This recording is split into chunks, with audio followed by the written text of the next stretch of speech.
I am an Army cadet. Soon I will take an oath and become an Army officer committed to defending the values which make this nation great. Honor is my touchstone. I understand mission first and people always. I am the past, the spirit of those warriors who have made the final sacrifice. I am the present, the scholar and apprentice soldier enhancing my skills in the science of warfare and the art of leadership. But above all, I am the future warrior leader of the United States Army. I will do my duty. Back in March, there was a rebel group, Seleka, that banded together and made up of mercenaries out of Chad, Sudan, and other Muslim mercenaries. They conquered the country. Central African Republic is predominantly a Christian nation.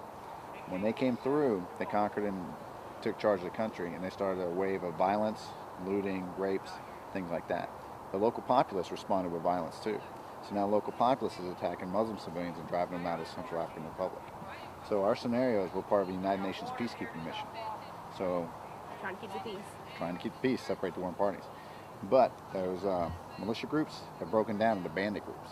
So when they find them, they're supposed to take care of the bandit groups because they're committing atrocities. They're on missions to, if these are militia groups, bandit groups, so they'll have missions where they have to kill them, where they have to go, seek them out and get them off the battlefield. We do have civilians on the battlefield. One of the ways to tell them apart is the Christians, a lot of them will wear these necklaces because they believe it makes them bulletproof. Yeah. Because it's a mix of Christianity and animism. It's more like voodoo. So, but no Muslim militiaman would ever wear anything like that because it's against their religion. One of our training things is, by the rules of engagement, you can't just shoot anybody that's armed because that's the real world. In a country like this, Central African Republic, people are going to be armed. They're going to have big knives, they're going to have rifles to protect themselves, not necessarily to go out and commit violence.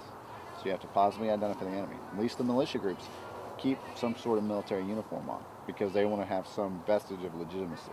There's going to be key leader engagement, there's going to be media on the battlefield, civilians on the battlefield, and basically there's changing leadership frequently within every single mission.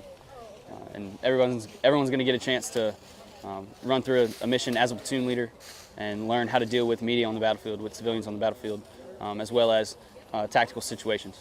The atmosphere among the cadets, honestly, it's very easy to get heated with one another because we're all tired, we're kind of hungry.